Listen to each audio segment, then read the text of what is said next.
આવેલા શ્રી ઉમિયા કેળવણી મંડળ ધાંગધ્રા આયોજિત પાટીદાર સમાજ વાઘગઢના આયોજનમાં 30મો સમૂહ લગ્ન ઉત્સવ 6/2/2026 શુક્રવારના રોજ ઉજવાઈ ગયો। આ સર્વ સમારંભનું યજમાન વાઘગઢ ગઢવા પાટીદાર સમાજ રહેલ ને લગ્ન લખવાના યજમાન શ્રી રમણીકલાલ ચેરામ વાયતલ વન્યા રહેલ। આ પ્રસંગે પરમ પૂજ્ય પ્રભુ ચરણદાસજી મહામંત્રી અખિલ ભારતીય સંત સમિતિ ગુજરાત પ્રદેશ તથા પાટીદાર સમાજના દાતાઓ આગેવાનો વરદના હસ્તે દીપ પ્રાગટ્ય કરી પ્રસંગને ખુલ્લો મૂકવામાં આવેલ હતો।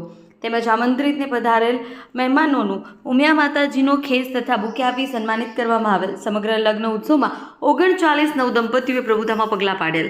તેમજ પાટીદાર સમાજના દાતા આગેવાન તરફથી 30મા સમૂહ લગ્ન પ્રસંગે કરિયાવર રૂપે અનેક વસ્તુઓ આપેલ, જે સમાજને પ્રશંસનીય કામગીરી ગણાઈ। આ સુંદર પ્રસંગનું એલાઉન્સર તરીકે વિનુભાઈ પટેલે સુંદર કામગીરી સંભાળેલ છે। Reporter news of Patan SN Patel Kurmi.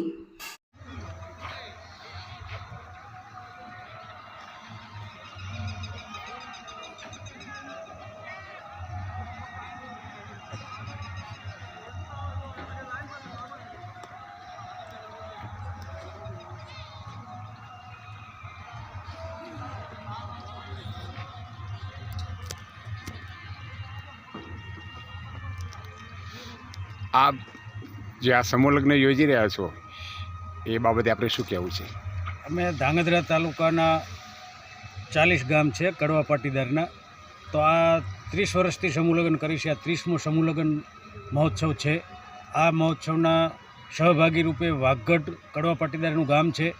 એ ગામ યજમાન પદે એટલે કે તમામ દીકરીઓનો કરિયાવર સાથે જમણવારનો ખર્ચ આશરે 9 થી 10 હજાર માણસોનો જમણવાર છે।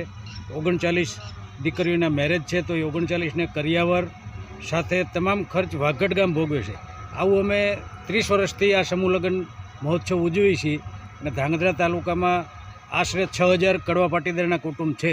અને 30મો સમૂહ લગ્ન એટલે કે આશરે 500 દીકરીઓને અમે અત્યાર સુધીમાં કરિયાવર સાથે લગ્ન કરી ચૂક્યા છીએ।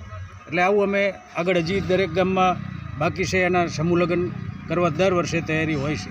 આ સંકુલનું નામ શું? અમારું ધાંગધ્રા ઉમા સંકુલ, ઉમિયા કેળવણી મંડળ ધાંગધ્રા। અંદર કઈ સગવડ છે? અંદર 1 થી 12 ધોરણ સુધી દીકરા દીકરીઓને ભણવાની અને 8 થી 12ની હોસ્ટેલ। અચ્છા, કોણ કોણ રહે છે? દીકરા દીકરીઓ બંને 8 થી 12 ધોરણ સુધીની, અને કોલેજની વ્યવસ્થા છે। કોલેજ